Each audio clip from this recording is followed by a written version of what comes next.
too many people will be like, I'm going to teach you how to make $10,000 a month online. They set this massive expectation for what the outcome is going to be. Those people's completion rates are probably closer to 20 to 30%. But if you were to reframe your offer and, hey, I'll help you get your first 5 clients, it might be harder to sell, but you'll get that first win. And then you have a client that you can renew after a 3 to 4 month period on a back end offer to actually get them to 10K a month. Right. It's the idea of shrinking the change rather than raising the bar. As much as it's not as flashy, chances are they actually see themselves more likely to do it. Therefore, they believe in themselves, and then they're going to believe in what you're doing with them, right? All right, guys, today we have Dr. Kasey Joe with us. She is a expert in human psychology, And not horses, not pigs. You'd be surprised. We're really good friends here in Austin, and we jam out all the time together when we're in groups, talk about business, talk about mindset. She is an expert in mindset and behavior change, growth mindset, and we're really excited to talk today. So I want to start this thing off by just talking about how much the coaching industry has changed in the last 5, 6 years. We were talking offline before we even started, just like what it used to be like, where you could send an email and then people would just sign up and post a photo of like your meal and get 50 client applications. And now it's changed so much because there's so much more competition and people have been burned in the past. And to me, I see it as an opportunity of like the best thing that we can do is to really be good coaches and like get our clients really good results. So I want to kick it off with that. But before we do, like give us a quick little intro on who you are and what you do. Yeah. Hi, I'm Dr. Kasey Joe. I am not a doctor for horses or pigs. I do specialize in growth versus fixed mindset, behavior change, and essentially helping coaches better coach their clients through the trickiest situations like self-sabotage, self-limiting beliefs, lack of consistency, low motivation. Coaches are really let down by the health and fitness industry, in my opinion, that you get taught everything you need to know about nutrition and exercise programming. But then when you're actually working with a real client who has real life issues and barriers and things come up, you're not supported in how to actually help those people. You're just told to give them a plan and then change the plan, and then hopefully it works that time. But humans are far more complex than that.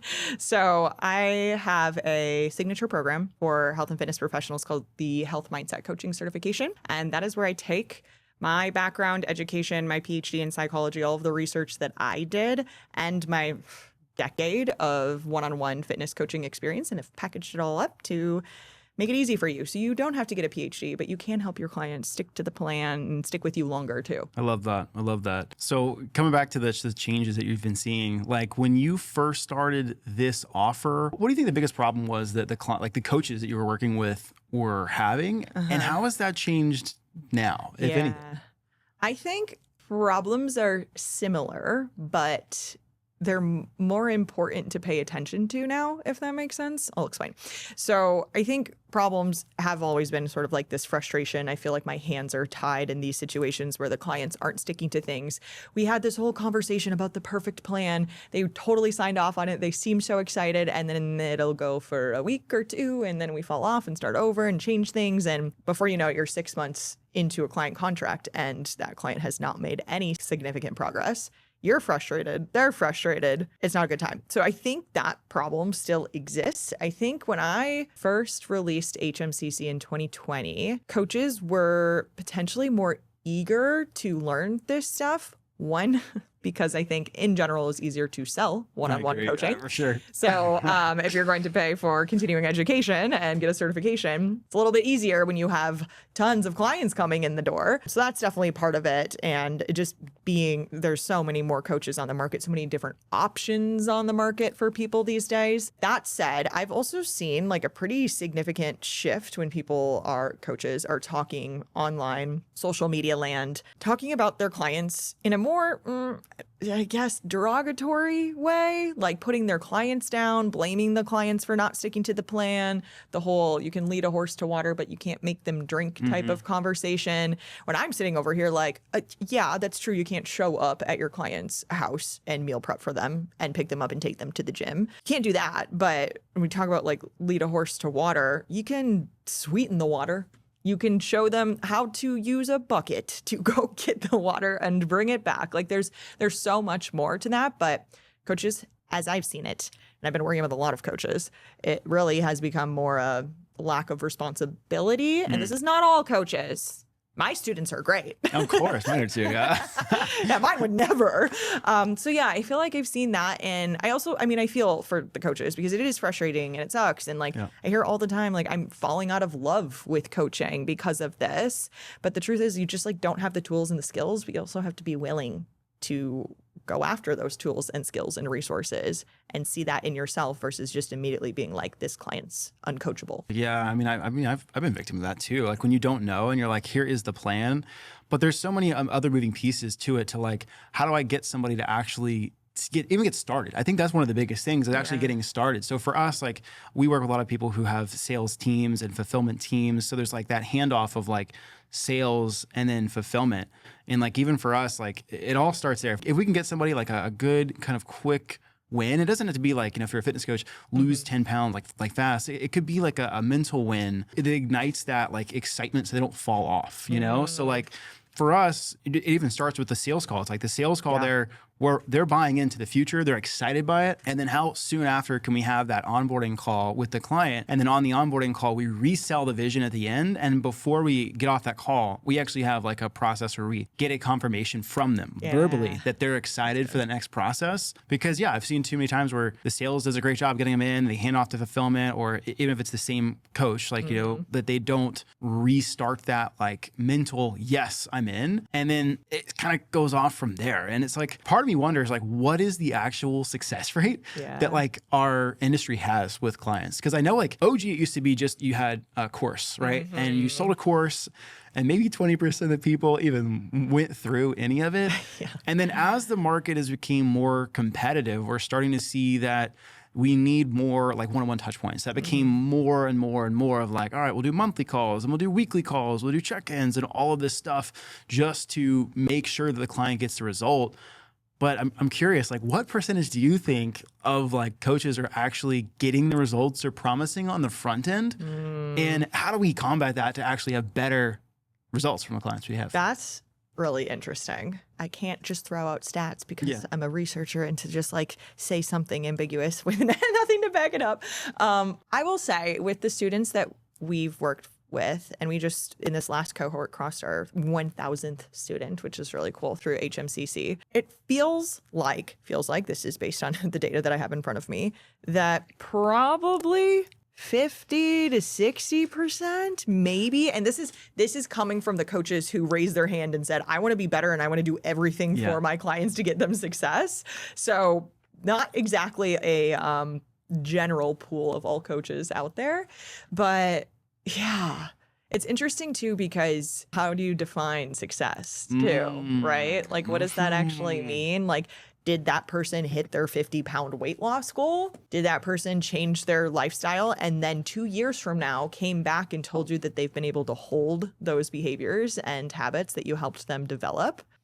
That's a great point. Well, let's just jam on that for a bit because how do we define success? I do not just B2C, I do some B2B, so like, business coaching and stuff like that. And I'd say success rates, like if someone's above a 60%, that's good. Yeah. That's what a lot of my mentors have told me too. And at first I was like, man, I feel like I'm failing the other 40%. Yeah. But with business, it's hard. And you know too, because you've got a mastermind where you've got some clients too. There's so many different elements. Now, I'm not gonna say there's not with B2C, but with B2B, you've got like, okay, I have to teach this person marketing, sales. They have to keep their energy high. They have to keep posting even if they don't feel like posting. Like there's a lot of different factors there, and even the market conditions that make it really hard to see success. So like 60%, I think is great. Oh gosh, we're going to go down a path, and I want to hit on that first. The definition of success. The definition of success. Yes. That is so big because we recently started working with a consultant who helped us with this, because I've seen too many people, I'm going to use B2B as an example just because it's easy, but too many people will be like, I'm going to teach you how to make $10,000 a month online. And they set this massive expectation for what the outcome is going to be. Those people's satisfaction scores are probably closer to 20 to 30%, or not satisfaction, completion rate. But if you were to reframe your offer and, hey, I'll help you get your first 5 clients, it might be harder to sell, but you'll get that first level, that first win.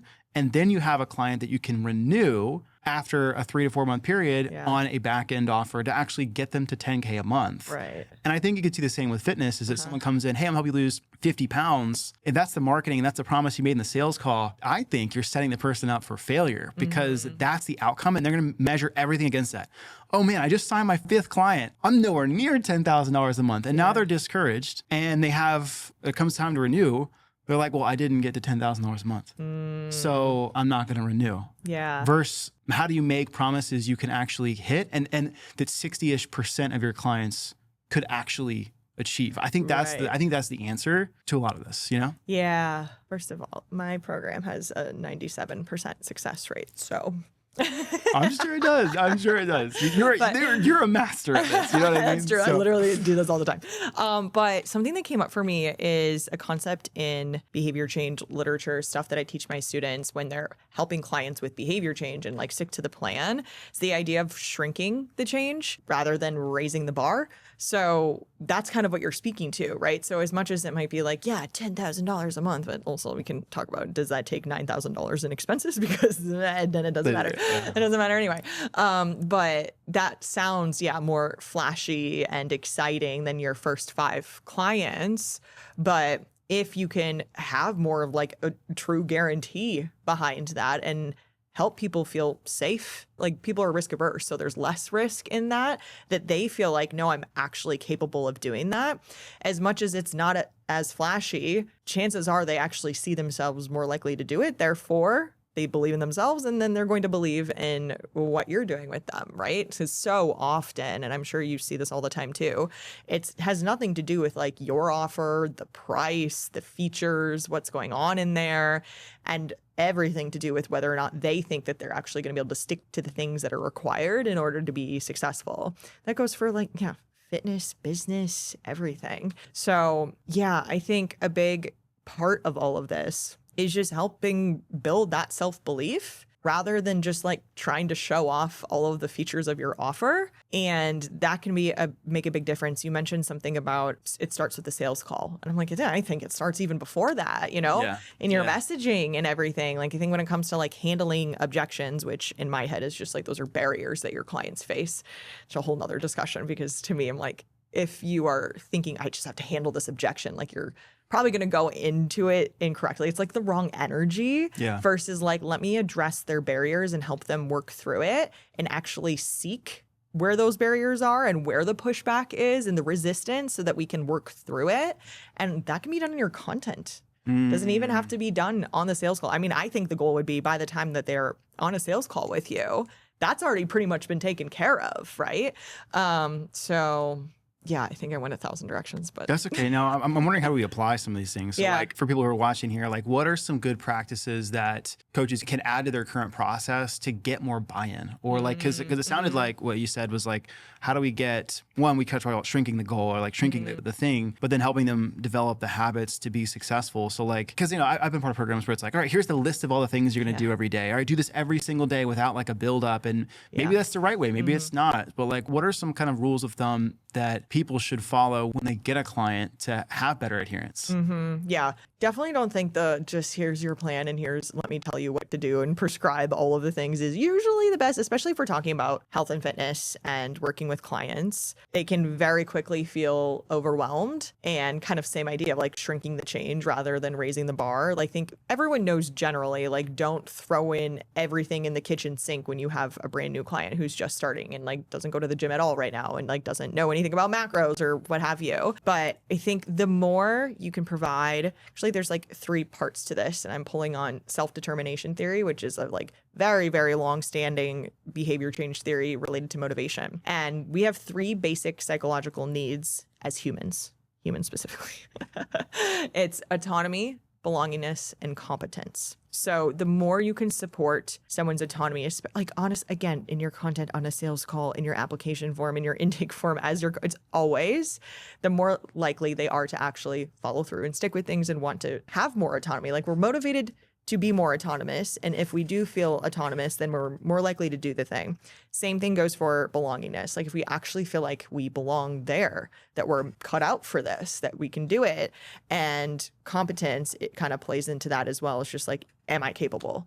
Like, is this something that I see myself being able to successfully do? Or is it something that I see other people doing, but not me?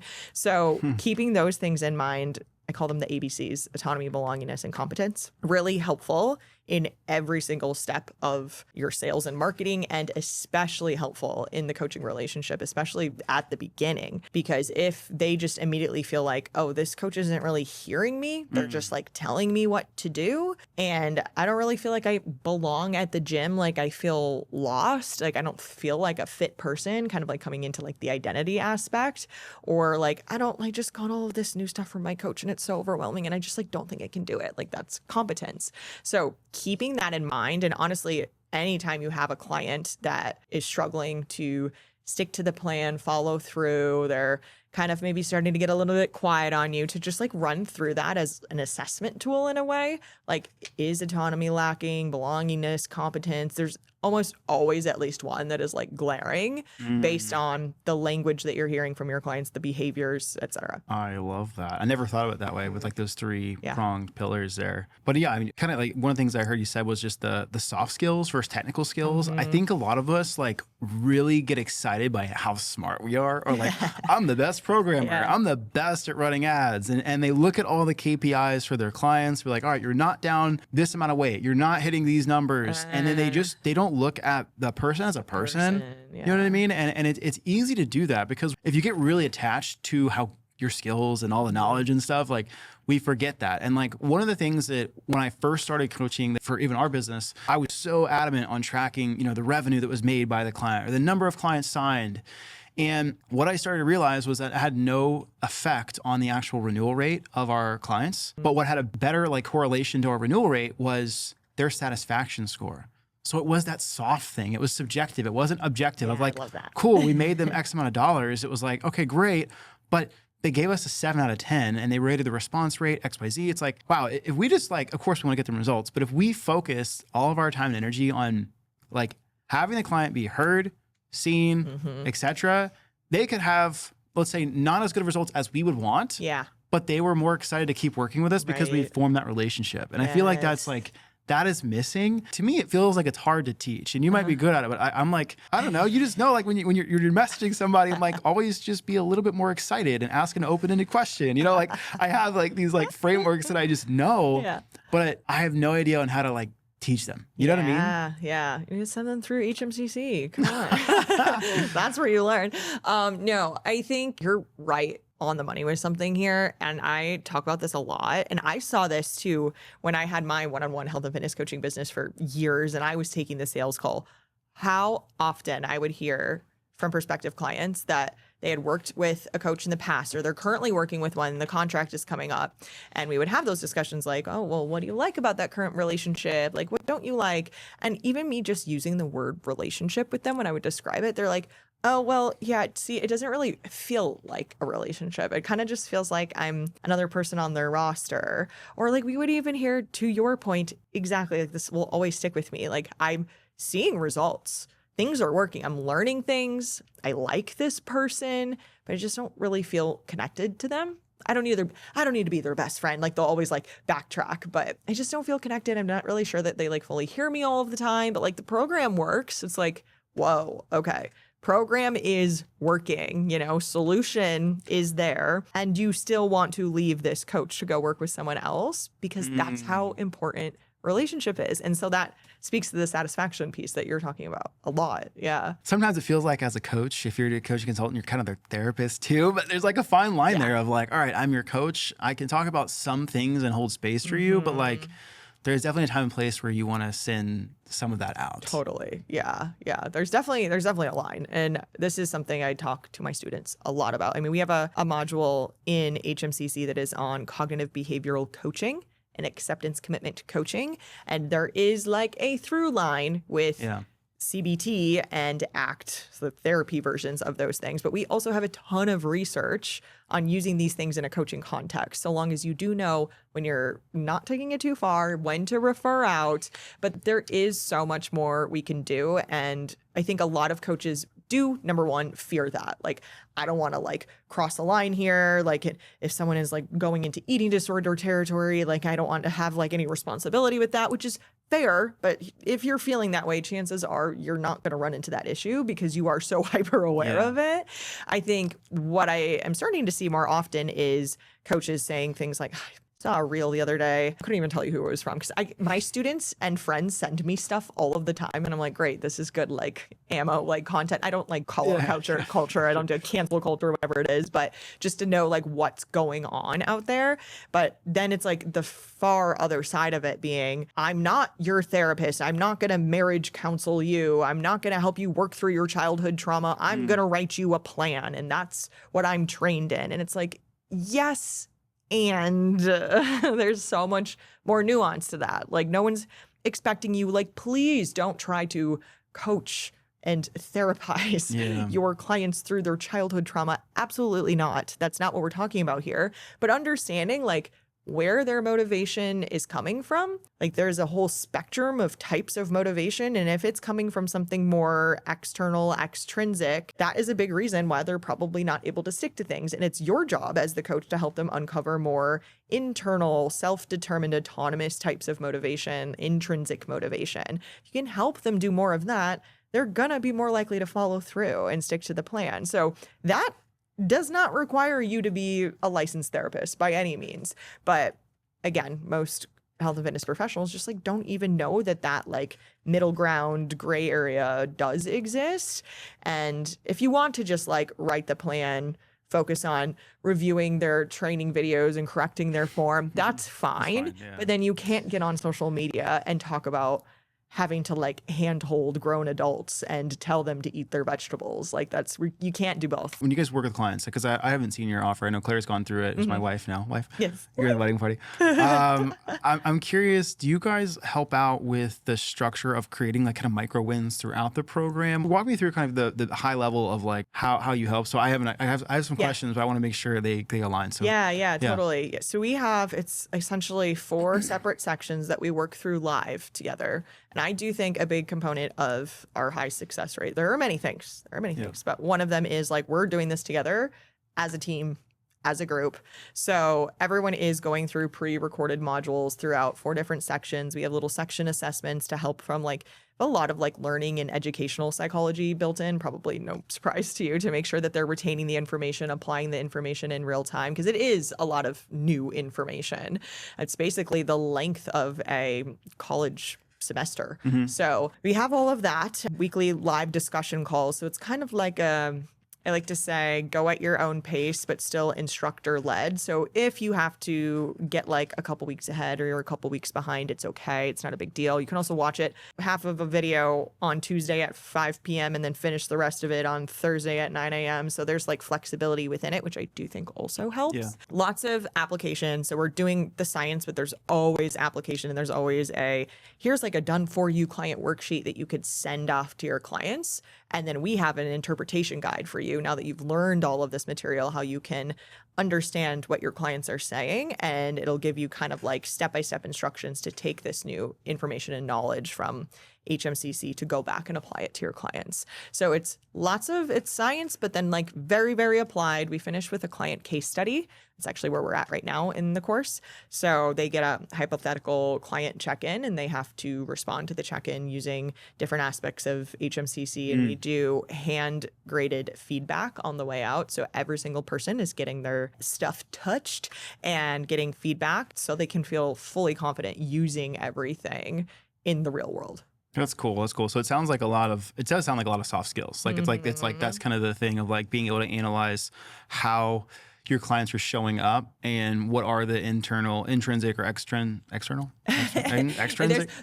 We can say internal, external, intrinsic, extrinsic. Yeah. Ways to motivate them. Because I tend to be very on the more technical side. So like the soft skills, like for sure. Because as you're walking through some of the things that you do, I'm like, oh yeah, man, I would have milestones like for our clients and stuff like that. Not for your offer, but just for like the people who are probably watching. It's like, one of the things that's really helped us is to have these like micro win series throughout a program. So like for us, we have a 4-month offer. Our first pillar is having like an offer approval call. That happens within the first week, but it's that micro little win of being like, hey, this is approved. yes, let's go. Yeah. And push and push forward. Yeah, We're that's like, great. awesome. And then the second one is having all of the assets, back-end assets created. So like we help people scale with ads. That typically happens in the second or third week where all the ads are created. And there's a visible kind of timeline for each of these things. And then once they are achieved, we can move on to the next thing. Then the third one is launching. And then the fourth one is getting your first client with ads. And the fifth one is being profitable with ads. So we have this like system and pillars for each of these and have timelines associated with each to help us like stay focused and have like, instead of like, because our promise is profitable ads, but it takes 5 different steps minimum to get to the profitable ad step. And every single time we hit a milestone, we want to celebrate that win. Yeah, that's great. I think we do it, but just like not as categorized as you do with our like different sections and section assessments. And obviously we're like meeting each other every single week and like keeping up to date. My team on the back end is always like checking in on everyone's progress in the course and like reaching out personally if we see that they're like not as far ahead as we would like them to be. So more so like on the support side. And the biggest celebration is really at the end. Like we do a graduation party, a bunch of stuff like that. I love the like clear goalposts can be really helpful for people just as much as like, okay, I watched these 4 videos and now I can hit complete on this module. You know, little things like that do help like continue with momentum and just make you feel like you are actually making progress towards something, because it can be hard to feel like you are. So making it clear can be really helpful. And yeah, that goes for like health and fitness coaching clients too. How can you showcase that? Yeah, I like it. I want to talk about another topic because you're here and you're the mindset expert. Is like dealing with the ups and downs of running a coaching business. Right? Offline, we were talking about just like how things used to be, how where things are at now, and it's like you have good months, you have hard months, and honestly, it's like if you can't learn to ride the wave, you probably shouldn't be an entrepreneur in the first place. Yeah. What do you see? And like, how do people handle this stuff? You know? Yeah. It's not easy. And I'm sure you still feel that same not easy all the time. So do I, for sure. And trying to get yourself out of the like, it's not me. I'm not wrong. I'm not bad. I'm not cut out for this. It's just a number. Right? Yeah. Now, how can we learn from that number? Did something actually change? Did we try something else? I think also you could probably speak a little bit more to like, don't change a ton of things at once, because otherwise you're never going to know what's actually working and what's not.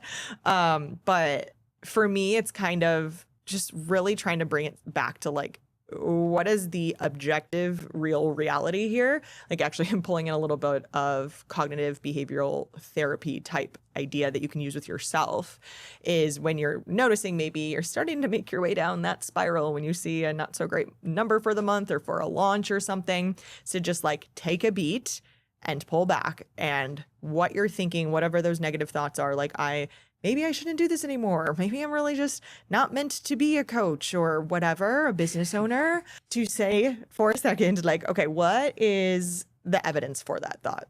Like, what is actually making that true? Well, I have these numbers in front of me that aren't as good as last month or last quarter or last year. So that's what I'm taking as evidence that like, maybe I'm not meant to do this because things aren't going the direction that I want them to. Okay. What is the evidence against those thoughts?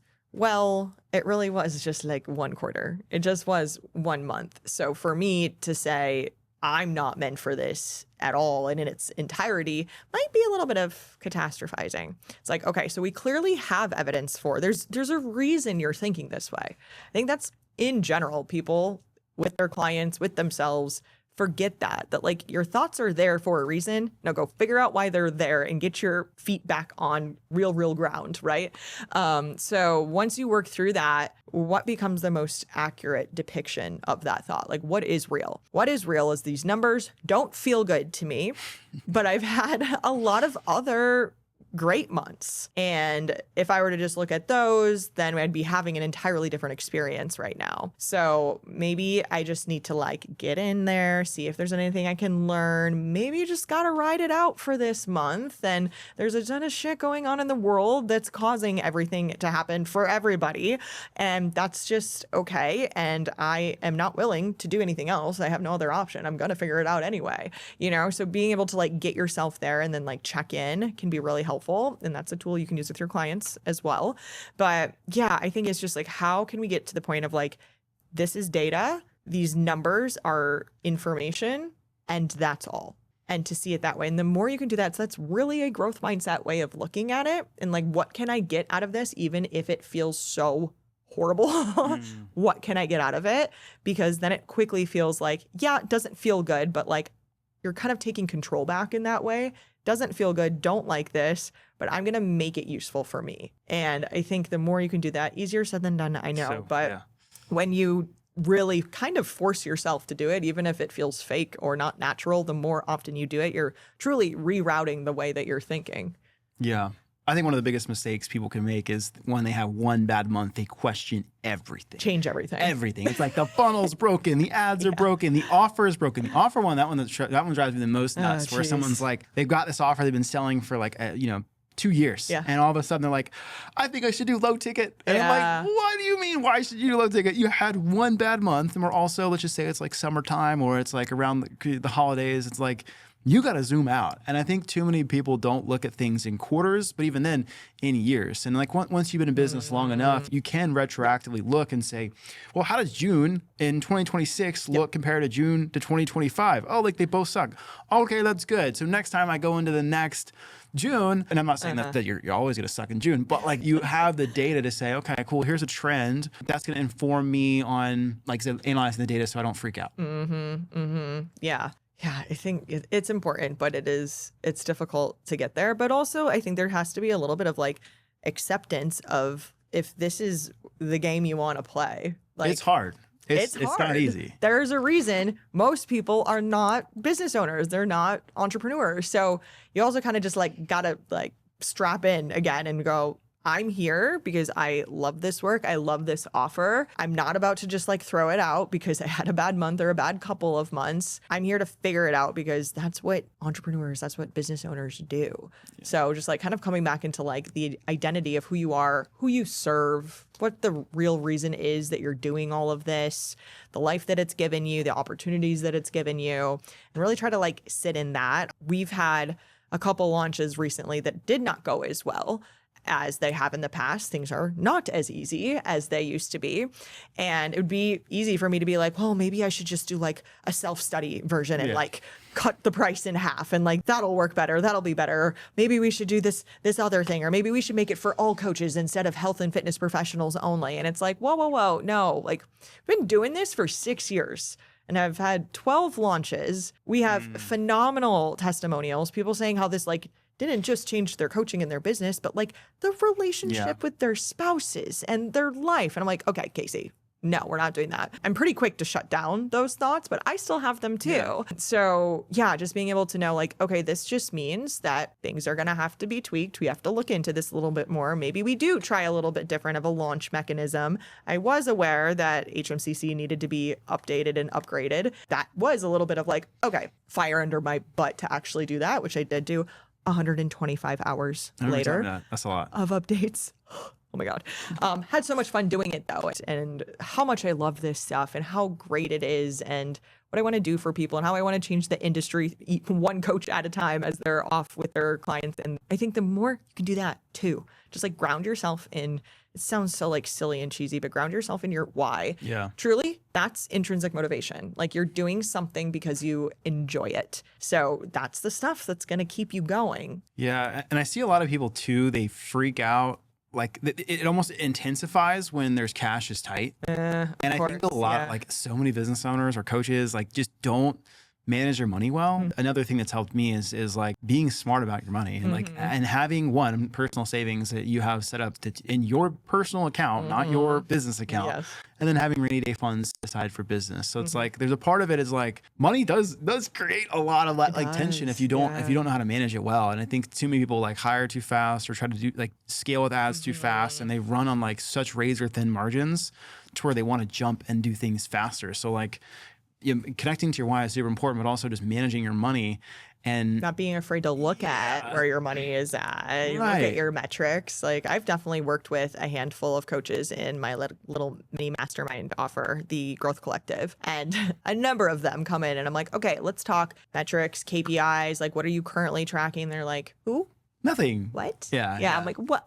How have you got to $500,000 a year without tracking this stuff, or even $100K a year? You know. No idea. But I do think like there is a fear of like, if I have to track all of the things, then I have to also see when things aren't going well. Yeah. Similarly, like a lot of business owners, coaches don't like to set goals for themselves in their business, or don't like do that for like quarterly, yearly goals.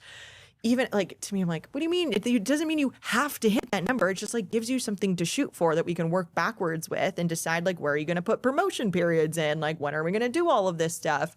But again, it kind of comes down to the whole like, well, if I set the goal and I don't hit the goal, then what does it mean about me? And I think people attach themselves to the numbers and the goals a lot. Mm-hmm.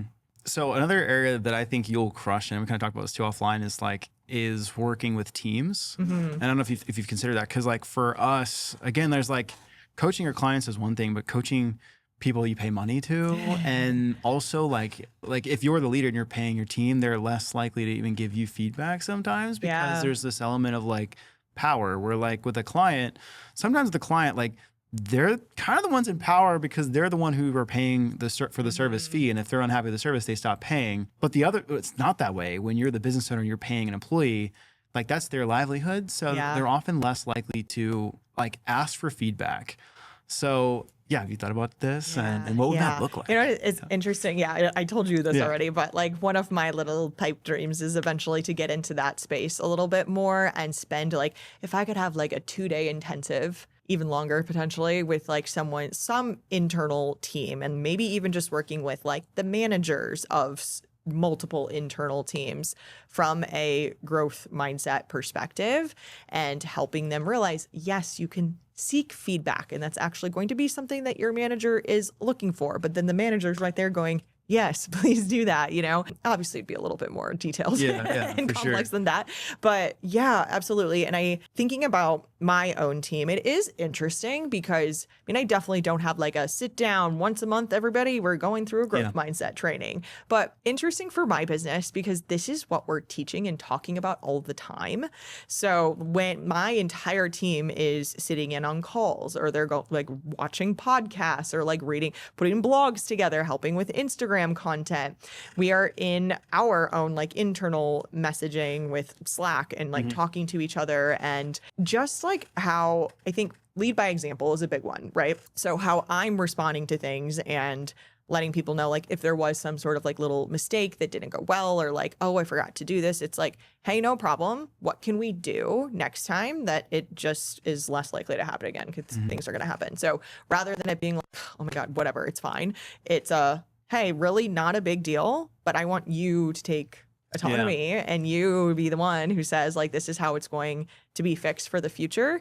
And it's so much more likely to happen because they're the ones who are like, here's the system I'm going to create to make sure that this continues to feel good and operate smoothly and things like that. So honestly, a lot of how I would coach a health and fitness client is how I'm like coaching my team, but it's very in between the lines. I think also that's just like something that I look for, like all the people on my team right now, I had worked with in other capacities before, through other people, spent time with them there, got to know them.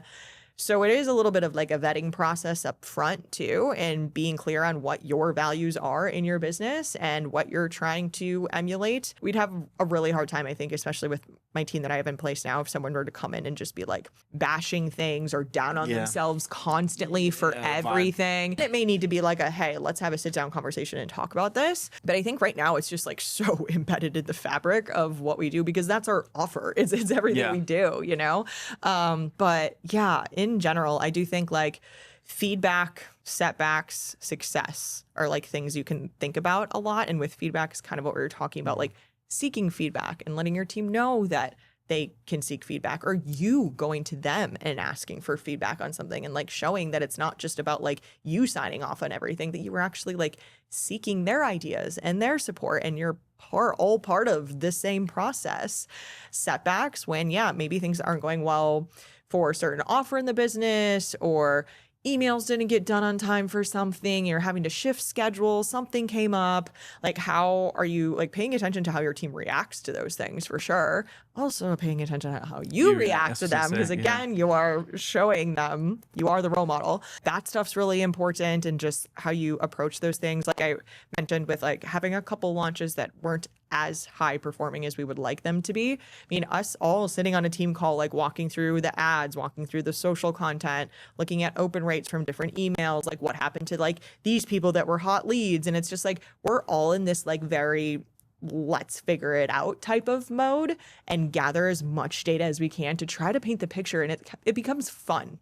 It becomes fun to have a setback, to run into obstacles, challenges, because it's like, okay, well, what are we going to do with this? You know? So cultivating that in your team, another easier said than done, really helpful.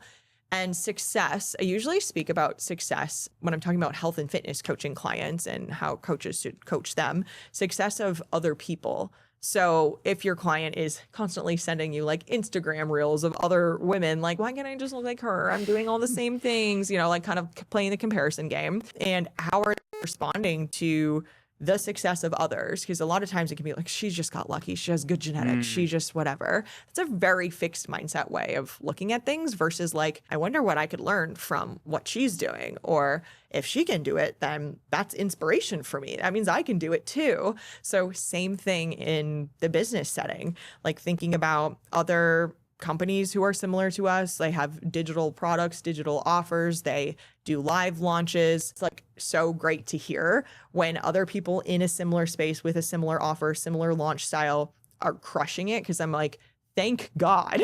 That means that like, that's possible for us, you know, versus I could be like, oh, well, what do they have that I don't have? Because I'm not doing those numbers. That doesn't make any sense. Like, I've been doing this forever. How can I not? How am I not caught up? Like, I could go that direction, but instead it's just like, feels like a relief. And that is much more of a growth mindset way of looking at things, which is also what I bring to my team then. Like, hey, look at this. I talked to my friend in my mastermind. He's doing all of these things. It's so similar to our launch style.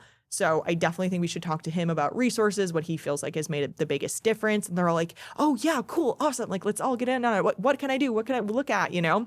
So yeah, I don't know if that really answered your question, but there's like a lot of different directions you can There's go. so much, but I wanted to like double tap on one thing you said, which was just like how you show up is how your team shows up. Like the energy that you bring to the team and how you respond to things is the precedent that's set for the rest of the team. Yeah. And like AI is just going so fast, right? Like there's like new Claude drop, all this stuff. It's exhausting. It's a lot, right? And my, I remember I was going through a stage where every time I opened up my phone or saw a Twitter, it was like Claude, or YouTube, Claude. Oh my gosh, yeah. And I felt behind. And I got it reflected back to me. And one of my team members said, hey, Matt, I just want to give you this feedback. It's Friday afternoon, so I can go to the weekend with it. I want to give you this feedback. You know, it feels like you feel like you're always behind. And I want you to know that the rest of the team also feels that energy. And it clicked for me. I'm like, dude, he's so right. He's so right, you know? But I'm like, okay, I need to slow down and be like, I'm good, right? So like, I think one of the hardest parts of being an entrepreneur or like a business owner where you have people to manage is being able to lead the team and when things are hard. Like if the ROAS is bad, if the emails don't get sent and you don't just react. Like that's the hardest part. You know?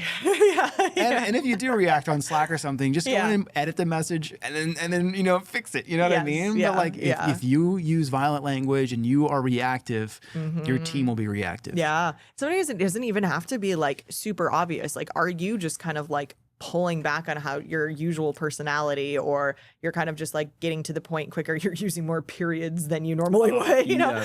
Like, I do. Or like things like that. And they will feel that and pick up on it. And like, you are like the main energy source for everybody. So whether or not you think it's like they're their own people, they're fine. Like we've been working together. No, it still makes a difference. I mean, there's definitely been time, and you've met Kira. Kira is like my life source at this point, but she's my COO at the company.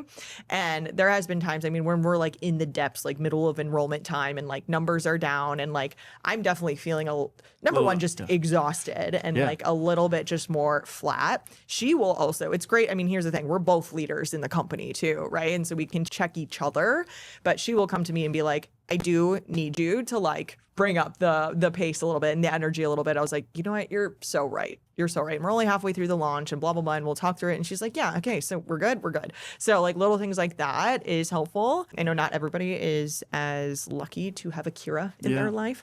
But it is nice to have someone, because it's at the same time, her and I have had these conversations too, where I will say like, I feel like I need to show up a certain way because I know I'm the leader and I know I'm like that energy source and all of that. And she was like, yes. And if you were just like holding back how you were feeling about something and not letting us know that like you're not sure about something that's not working or whatever, and you're just keeping that to yourself, like that's not helpful either. Yeah. But obviously the way and how you deliver it and like bring it, instead of like frantic, like this is not working, this is breaking, like what are we going to do? And instead being like, I'm not sure I'm loving this, here's why. And then it becomes a discussion. You can talk about it and talk through it. And it still kind of scratches your itch of like, I need to get this out of me and like talked about, without it being like a reactive. It's still like more proactive in that way. Yeah. And even like going down the conversation to like, of having hard conversations, because that applies both to clients as well as your team. Like the clients are paying you to give you hard advice, like to say it how it is. And so many times we're, oh, it's okay. Or like, oh, you know, I missed my workout, or I'm not doing it this way. Oh, that's okay. But if it's not okay, we have to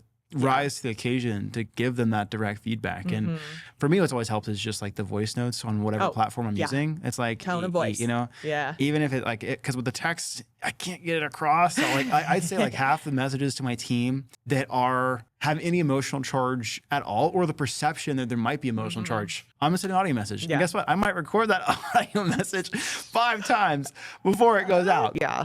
Like being able to set that up with, hey, this is like a pattern that I was seeing. And I think always, again, like passing the autonomy back to whether it's with clients, team members, husbands, wives, whatever, to say, I may be missing the mark here. Curious if like you're seeing this too. This is what I'm feeling based on like XYZ thing that's in front of us. And I'd love to talk about it more. Are you up for that? Like kind of like buy-in. We're kind of full circle here, getting buy-in into the conversation, letting them know that like you're not just coming at them. I think especially if you're like an authority figure and you're going to someone on your team, that they can just immediately go into like defense mode. So like, how can we lower the defenses? And like same thing with sales calls. Like that's also important. So just making sure that like, hey, I may not see the whole situation. I may miss something here, but here's what we're looking at. This is what got missed. Can you tell me a little bit more about like what happened there? Some ideas that you might have, just to make sure like we don't do that again, since we both know like that is important for larger outcome goal that everyone's working on together. So yeah, definitely. I love it. I feel like we've talked a lot today about just like different components of like some real practical applications for thinking about how we communicate with clients, setting goals for our clients, and creating buy-in. Yeah, I feel good. You got any last like words of wisdom or things that you want to share with people before we wrap up? Next time we're doing it with margaritas. Yeah, we talked about that. She was like, should we get margaritas? I was like, that could be a lot of fun. Often are like off in the corner from the rest of our friends with our margaritas, like doing this, which I made a joke that we should do margaritas next time. It would be fun. We could go, we didn't talk too much marketing this time. We could do like, the next one could be just like marketing. Cause yeah, it would be fun to even just marketing talk and about margaritas. Marketing and margaritas. That'd be a great podcast. Marketing right there. Mindset. Margarita. I think it'd be fun because we could just talk about the launch model or the different types of models, whatever it runs. I know you're going to do a new funnel here or like some new launch stuff. So we could talk before or after. It'd be a lot of fun. That would be great. Love cool. it. All right. Well, thank you for being here. If you guys enjoy this, subscribe below, and I'll have all of her information down below as well if you guys want to be in contact. All right. Beautiful. Thank you.